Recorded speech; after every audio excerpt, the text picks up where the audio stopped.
মিরপুরের দারুস সালামে মাদ্রাসা শিক্ষার্থীকে ব্যাপক মারধর ও জবাই চেষ্টা করল শিক্ষক। মারধর ও হত্যাচেষ্টার সময় সিসিটিভি বন্ধ করে দেন মাওলানা জুবায়ের। থানায় অভিযোগ করেও বিচার পাচ্ছেন না ভুক্তভোগী পরিবার। রাজনৈতিক হস্তক্ষেপ করে পুলিশের ওপর চাপ প্রয়োগের অভিযোগ। বিস্তারিত দেখুন আরাফাত হোসেন কাউসারের করা প্রতিবেদনে।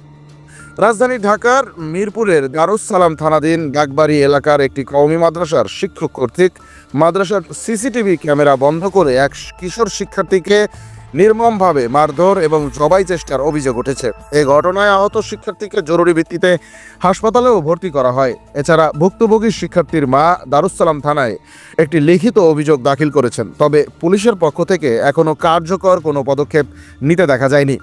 ভুক্তভোগী শিক্ষার্থীর মা ও বাবা অগ্রযাত্রাকে জানান, তাদের ছেলে মোহাম্মদ জাবের দারুস সালাম থানাধীন বাগবাড়ি এলাকার মিফতাহুল উলুম কুরআন মাদ্রাসার ছাত্র। গত 5 জুলাই ছেলে মাদ্রাসা থেকে পালিয়ে বাসায় চলে এলে তিনি বিষয়টি মাদ্রাসা কর্তৃপক্ষকে অবহিত করেন। উনি আমার ছেলেরে রান্না বাড়া পাক শাক করায়, সেই ক্ষেত্রে আমার ছেলে বলছে যে আমি মাদ্রাসায় পড়বো না। তখন আমি বলছি যে যদি না পড়ো এখানে তার যাইও না। শুক্রবারের থেকে রোববার পর্যন্ত আমি মাদ্রাসায় দেইনি। হুজুরে ছাত্র পাঠাইছে তাও দেইনি। তারপর হুজুরি নিজে যাইয়া আনছে। তখন আমি আমার স্ত্রীকে বললাম যে হুজুরে নিজে যেহেতু আসছে তা যাও পড়ালেখা করুক বাকি মাস, তারপরে অন্য কোথাও ভর্তি করুক। হুজুরে নিয়ে এসে 1টা বাজে ফিরেছে, 6টা বাজে আমরা আসছি। হুজুরে কোনো ডাক্তার ট্রিটমেন্ট কোনো কিছু করায় নাই। তারপর আমারে বলে যে আমি ট্রিটমেন্ট করাবো। পরে আমি নিয়ে গেছি। আমি এই পর্যন্ত কোনো অভিযোগ করিনি, যেহেতু আলিম মানুষ, তার ইজ্জত সম্মান নষ্ট করতে চাইনি।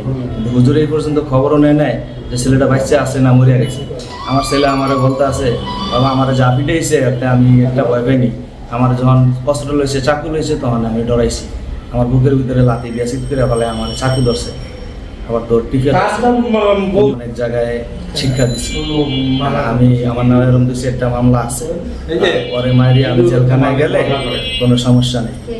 অভিযোগে বলা হয়, 7 জুলাই দুপুর 1টার দিকে মাদ্রাসার শিক্ষক মাওলানা জুবায়ের বাসায় গিয়ে জাবেরকে মাদ্রাসায় ফেরত নিয়ে আনেন। এরপর সিসিটিভি ক্যামেরা বন্ধ করে দেন এবং ওই শিক্ষার্থীকে মক্তবের লাঠি দিয়ে এলোপাতাড়ি মারধর করতে থাকেন। এতে শরীরের বিভিন্ন স্থানে রক্তাক্ত জখম হয় এবং বাম পায়ে গভীর আঘাত লাগে। মারধরের এক পর্যায়ে শিক্ষার্থী জ্ঞান হারালে শিক্ষক পকেটে থাকা সুইচ চাকু বের করে তাকে জবাইয়ের চেষ্টা করেন। তবে অন্য ছাত্ররা এ সময় উপস্থিত হলে তিনি ঘটনাস্থল ত্যাগ করেন এবং ভুক্তভোগী পরিবারকে হুমকি দেন। পরবর্তীতে ওই শিক্ষার্থীকে হাসপাতালে ভর্তি করে তার পরিবার। আমি শুক্রবার দিন জুমা নামাজ পড়ে বাসায় গেছিলাম পরে রবিবার দিন আমার একটা বাচ্চা আনছি, আইনা বাসায় মাদ্রাসা আনছি। মাদ্রাসা আইনা তারপরে জুড়ে করে ব্যাট দিয়ে মারছি, জানলা লাগিয়েছি, সিসি ক্যামেরা বন্ধ করছি, গেট লক করছি।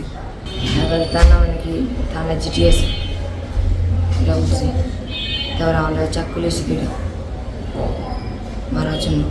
এই ঘটনায় ভুক্তভোগীর মা জয়নব বিবি দারুস সালাম থানায় লিখিত অভিযোগ দাখিল করে অভিযুক্ত শিক্ষকের বিরুদ্ধে আইনানুগ ব্যবস্থা গ্রহণের দাবি জানালেও স্থানীয় কিছু রাজনৈতিক নেতাকর্মীর হস্তক্ষেপে পুলিশ উল্লেখযোগ্য কোনো ব্যবস্থা নেয়নি বলে জানা যাচ্ছে।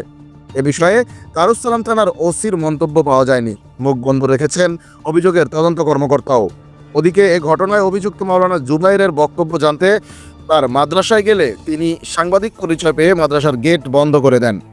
এই ঘটনায় স্থানীয় এলাকাবাসী ও অভিভাবকদের মধ্যে চরম ক্ষোভ ও উদ্বেগ দেখা দিয়েছে। তারা অবিলম্বে ঘটনার সুষ্ঠু তদন্ত ও অভিযুক্তের দৃষ্টান্তমূলক শাস্তির দাবি জানিয়েছেন। শিশুদের নিরাপত্তা নিশ্চিত করতে শিক্ষা প্রতিষ্ঠানে নজরদারি ও জবাবদিহি বাড়ানোর আহ্বান জানিয়েছেন অভিভাবক সমাজ।